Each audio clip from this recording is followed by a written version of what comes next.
അതുപോലെ തന്നെ കോപം, ദേഷ്യം.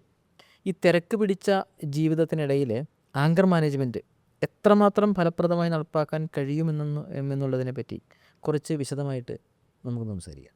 ചർച്ച ചെയ്യേണ്ട വിഷയം തന്നെയാണ്. കാരണം ചർച്ച ചെയ്യണമെന്ന് പറയാൻ കാരണം നമ്മൾ വിചാരിക്കും ദേഷ്യപ്പെടുന്നതുകൊണ്ട് കുഴപ്പമൊന്നുമില്ലല്ലോ അല്ലേ? പക്ഷെ ദേഷ്യമുണ്ടാക്കുന്ന ഒരു ദുർവ്യാപകമായ സൈക്കോസൊമാറ്റിക് എഫക്റ്റ് വളരെ വളരെ സ്ട്രോങ് ആണ്. അതെ, ദേഷ്യം ഡയറക്റ്റ്ലി ഹൃദയത്തെയാണ് അഫക്റ്റ് ചെയ്യുന്നത്. ഏറ്റവും കൂടുതൽ അഫക്റ്റ് ചെയ്യുന്നത് അല്ലേ? ഏറ്റവും കൂടുതൽ അഫക്റ്റ് ചെയ്യുന്നത് ഹൃദയത്തെയാണ്. ഹാർട്ട് അറ്റാക്ക് ഉണ്ടാകാനുള്ള സാധ്യത 7 ഇരട്ടിയാണ്. അത്തരത്തിലുള്ള പഠനങ്ങൾ നടന്നിട്ടുണ്ട്, ധാരാളം പഠനങ്ങളുണ്ട്. ഇപ്പോൾ സ്റ്റാൻഫോർഡ് മെഡിക്കൽ യൂണിവേഴ്സിറ്റി നടത്തിയ ഒരു പഠനമുണ്ട്. അത് ശരിക്കും ഈ ഹാർട്ട് അറ്റാക്ക് വന്ന ആളുകൾക്ക് അവർ 2 കണ്ടീഷനിലായിട്ട് അവരെ ട്രീറ്റ് ചെയ്തു. ഒന്ന്, ഹാർട്ട് അറ്റാക്ക് വന്ന ആളുകൾക്ക് ആങ്കർ മാനേജ് ചെയ്യാനുള്ള ഒരു പ്രോഗ്രാം അറ്റൻഡ് ചെയ്യിപ്പിച്ചു. മറ്റേ ആൾക്കാരെ ഒന്നും ചെയ്യിപ്പിച്ചില്ല. ഈ ഹാർട്ട് അറ്റാക്ക് ഉണ്ടായ ആളുകൾ ഈ ആങ്കർ മാനേജ്മെൻറ്റ് പ്രോഗ്രാമിലൂടെ കടന്നുപോയ ആളുകൾക്ക് പിന്നീട് ഹാർട്ട് അറ്റാക്ക് ഉണ്ടായിട്ടുള്ള സാഹചര്യം വളരെ വിരളമായിരുന്നു, കുറഞ്ഞു. പക്ഷേ ഇത് ആങ്കർ മാനേജ് ചെയ്യാൻ ഉള്ള ട്രെയിനിങ് കിട്ടാത്ത ആളുകളിൽ 46% ആളുകളിലും രണ്ടാമത് ഹാർട്ട് അറ്റാക്ക് ഉണ്ടായി എന്നാണ് പഠനം പറയുന്നത്. ഇതിനകത്ത് ഒരു കാര്യം മനസ്സിലാക്കേണ്ടത്, ഞാൻ നേരത്തെ പറഞ്ഞു 3 big emotions: anger, anxiety, depression. ഇതിൽ ആങ്കർ എന്ന് പറയുന്നത് ധാരാളം ആളുകൾക്കുള്ളതാണ്. ഓരോ പ്രാവശ്യവും ദേഷ്യപ്പെടുമ്പോൾ നമ്മുടെ ഹൃദയത്തിൻ്റെ ഇടിപ്പ് കൂടുന്നു, ബ്ലഡ് പ്രഷർ കൂടുന്നു. അത് ഹൃദയത്തെ താങ്ങാനായിട്ട് സാധിക്കുന്നില്ല. അതാണ് യഥാർത്ഥ ഹൃദയത്തിൻ്റെ കപ്പാസിറ്റി ഓരോ പ്രാവശ്യം ദേഷ്യപ്പെടുമ്പോഴും കുറഞ്ഞുകൊണ്ടിരിക്കുക എന്നുള്ളതാണ്. അതായത് ഈ ദേഷ്യത്തെ കൈകാര്യം ചെയ്യാൻ ശരിക്കും പറഞ്ഞാൽ ഹൃദയമാണ് ഏറ്റവും കൂടുതൽ എഫേർട്ട് എടുക്കുന്നത് അല്ലേ? ഹൃദയമാണ് ഏറ്റവും കൂടുതൽ എഫേർട്ട് ഇടുന്നതും ഹൃദയമാണ് ഏറ്റവും കൂടുതൽ അഫക്റ്റ് ചെയ്യപ്പെടുന്നതും. ഒരാൾ ദേഷ്യപ്പെടുമ്പോൾ ഹൃദയത്തിലേക്കാണ് അതിൻ്റെ ഏറ്റവും പ്രധാനപ്പെട്ട വേവുകൾ കടന്നു വരുന്നതും.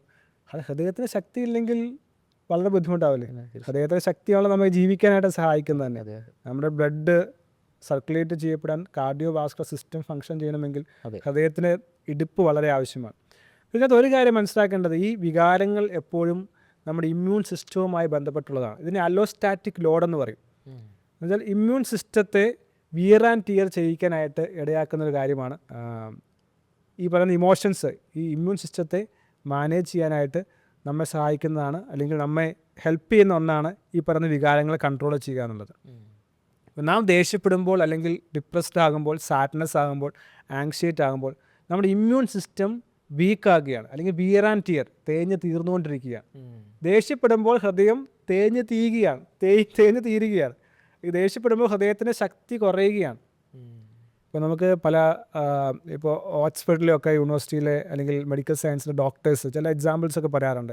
അപ്പോൾ അവർ രോഗികളോട് ചോദിക്കും, ചില ഓപ്പറേഷൻസ് ചെയ്യുന്ന സമയത്ത് ചോദിക്കും, നിങ്ങൾ ഓപ്പറേഷന് തയ്യാറാണോ? നിങ്ങൾ ടെൻഷൻ ഇല്ലാതെയാണോ, അല്ലെങ്കിൽ കാം ആൻഡ് പീസ്ഫുൾ ആയിട്ടാണോ ഈ ഓപ്പറേഷൻസിന് വന്നിരിക്കുന്നത്? ചില ആൾക്ക് വളരെയധികം വെപ്രാളം കാണിക്കും, ചില ആൾക്ക് ശാന്തമായിട്ട് അവർ തയ്യാറായിട്ട് വരും. അപ്പോൾ ഈ വെപ്രാളം കാണിക്കുന്ന അല്ലെങ്കിൽ ടെൻസ്ഡ് ആയിട്ടുള്ള ആളുകളെ അവരന്ന് ഓപ്പറേറ്റ് ചെയ്യില്ല. കാരണം അന്ന് ഓപ്പറേറ്റ് ചെയ്ത് കഴിഞ്ഞാൽ ബ്ലീഡിങ് വളരെ ഉണ്ടാകാനുള്ള സാധ്യത വളരെ കൂടുതലാണ്.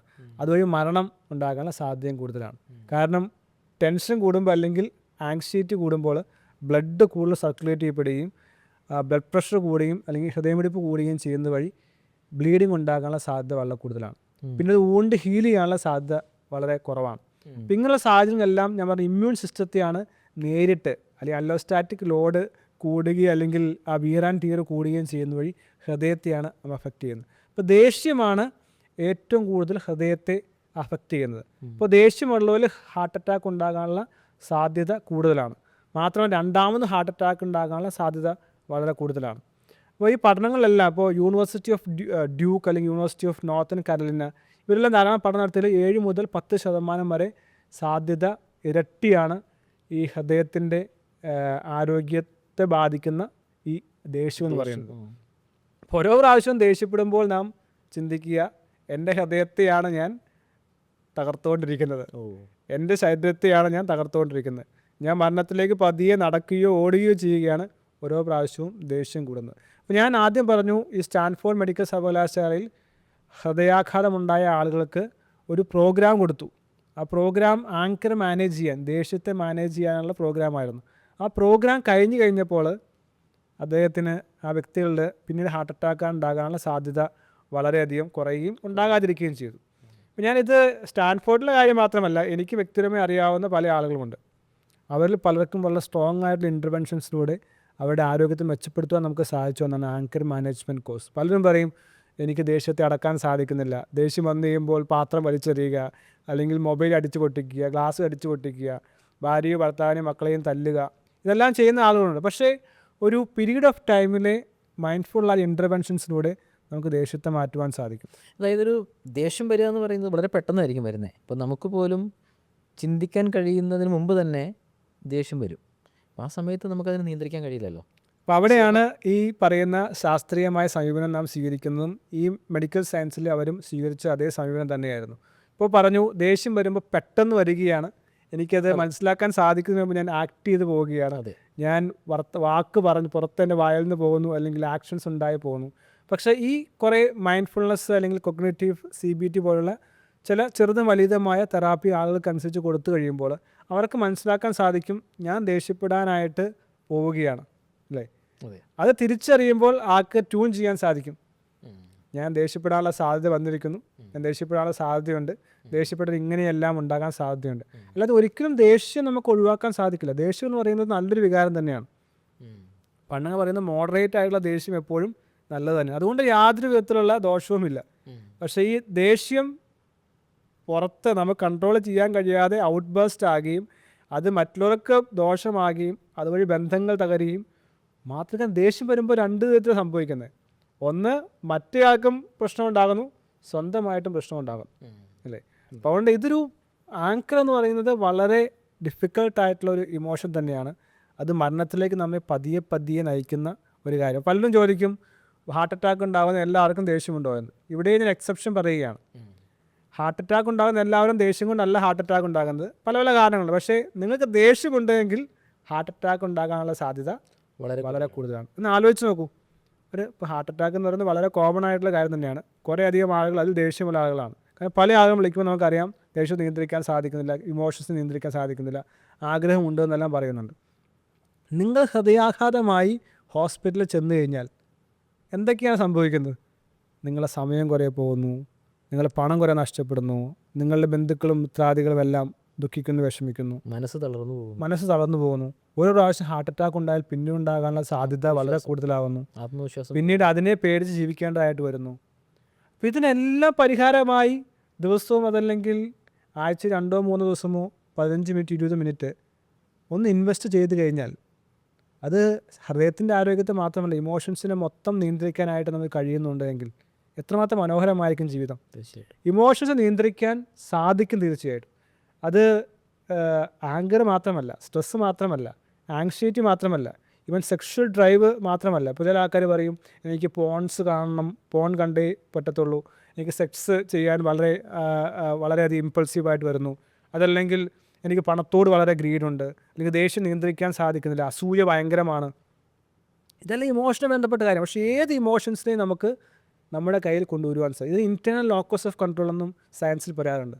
എനിക്ക് എൻ്റെ വികാരത്തെ നിയന്ത്രിക്കാൻ കഴിയുക. പലപ്പോഴും മറ്റുള്ളവരാണ് നിയന്ത്രിക്കുന്നത്. ഇല്ല, ഒരാൾ എന്നെ ചീത്ത പറഞ്ഞു അപ്പോൾ ഞാൻ ദേഷ്യപ്പെടുകയാണ്, അല്ലെങ്കിൽ എനിക്ക് ആ സാഹചര്യമൊന്നും ഇഷ്ടപ്പെട്ടില്ല അതുകൊണ്ട് ഞാൻ ദേഷ്യപ്പെടുകയാണ്. കാരണം എക്സ്റ്റേണൽ സർക്കംസ്റ്റാൻസസ് നമ്മെ അഫക്റ്റ് ചെയ്യുകയാണ്. ശരിക്കും സർവൈവൽ മെക്കാനിസം എന്ന നിലയിൽ കൂടി ദേഷ്യം പ്രവർത്തിക്കുന്നില്ലേ?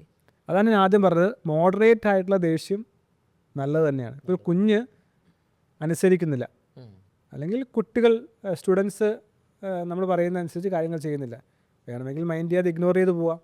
പക്ഷെ അവിടെ ദേഷ്യവികാരം ഒരു കറക്റ്റീവ് മെക്കാനിസം ആയിട്ടാണ് വർക്ക് ചെയ്യുന്നത്. പക്ഷേ ആ കുട്ടിയെ ഒരു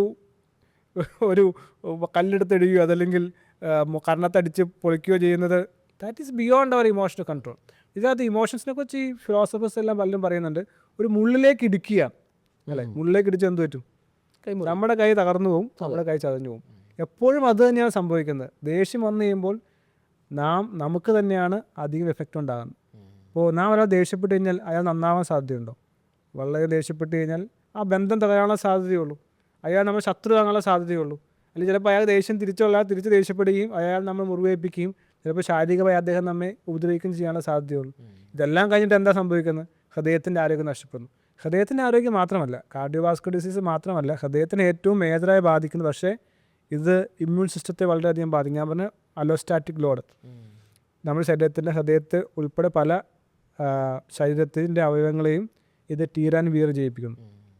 ഇമ്മ്യൂണിറ്റി നഷ്ടപ്പെട്ടാൽ പിന്നെ എപ്പോഴും അസുഖം വന്നുകൊണ്ടിരിക്കില്ലേ. എപ്പോഴും അസുഖം വന്നുകൊണ്ടിരുന്നാൽ എപ്പോഴും ഹോസ്പിറ്റലിൽ പോകണം. എപ്പോഴും ചുമയുണ്ടാകുന്നു, കോൾഡ് ഉണ്ടാകുന്നു, ആസ്മ ഉണ്ടാകുന്നു. ഇതെല്ലാം വളരെയധികം നമ്മുടെ സ്വാസ്ഥ്യം അല്ലെങ്കിൽ വെൽബീയിങ്ങിനെ സ്വാധീനിക്കുന്ന കാര്യങ്ങളാണ്. ഇമോഷൻസ് തീർച്ചയായും നമുക്ക് കൺട്രോൾ ചെയ്യാൻ സാധിക്കും. അതിന് 5ഓളം ട്രെയിനിങ് ടെക്നിക്സുകൾ നമ്മൾ ഉപയോഗിക്കാറുണ്ട്. മെഡിറ്റേഷൻ ഉൾപ്പെടെ, മൈൻഡ്ഫുൾനെസ് ഉൾപ്പെടെ, കോഗ്നിറ്റീവ് റീഫ്രെയിമിംഗ് ഉൾപ്പെടെയുള്ള 4-5 ടെക്നിക്കുകളിലൂടെ നമുക്ക് ദേഷ്യത്തെ ഒരു പരിധി വരെ, ദേഷ്യം പൂർണ്ണമായി ഒഴിവാക്കാൻ കഴിയുമെന്നുള്ളതല്ല, പൂർണ്ണമായി പരിഹരിക്കാൻ കഴിയും. അതിലൂടെ നല്ല ബന്ധങ്ങൾ നിലനിർത്താൻ സാധിക്കും. പലപ്പോഴും നമുക്കറിയാം എത്രയോ ബന്ധങ്ങളാണ് ദേഷ്യത്തിൽ നഷ്ടപ്പെടുന്നത്. ദേഷ്യം വന്ന് മൈൻഡ്ഫുൾനെസ് അല്ലാതെ ചില വാക്ക് ഉപയോഗിച്ചു, ചിലർ ശാരീരികമായി ആക്രമിക്കുന്നു, വളരെ മോശമായ വാക്കുകൾ പ്രയോഗിക്കുന്നു, സ്വയമായി മനുഷ്യൻ ദേഷ്യം വന്നിട്ട് പീഡിപ്പിക്കുന്നു. എനിക്ക് പലരും അറിയാം, സ്വയമായി തലയിലേക്ക് ഭിത്തി ഇടിക്കുക, അല്ലെങ്കിൽ കൈ കൊണ്ടുപോയി ഭിത്തിയിലിടിക്കുക, അല്ലെങ്കിൽ കൈ മുറിക്കുക. ഇതൊക്കെ ചില ആൾക്കാർ ദേഷ്യത്തെ മാനേജ് ചെയ്യാനായിട്ട് അൺസയൻറ്റിഫിക് ആയിട്ടുള്ള അല്ലെങ്കിൽ ശരിയാതല്ലാത്ത മാർഗം ഉപയോഗിക്കുന്നുണ്ട്. അപ്പം ഇവിടെയാണ് ഈ ദേഷ്യം എന്ന് പറയുന്ന ഈ ബിഗ് ആയിട്ടുള്ള ആ വികാരം നിയന്ത്രിക്കാനായിട്ട് നമുക്ക് സാധിക്കുന്ന വഴി ഹൃദയത്തിൻ്റെ ആരോഗ്യവും ശരീരത്തിൻ്റെ ആരോഗ്യം അതുപോലെ ലോങ് ടൈം ആയിട്ടുള്ള ഒരു ഹാപ്പിനെസ് ഉണ്ടാക്കാനായിട്ട് നമുക്ക് സാധിക്കും എന്നുള്ള കാര്യം വളരെ പ്രധാനപ്പെട്ടതാണ്.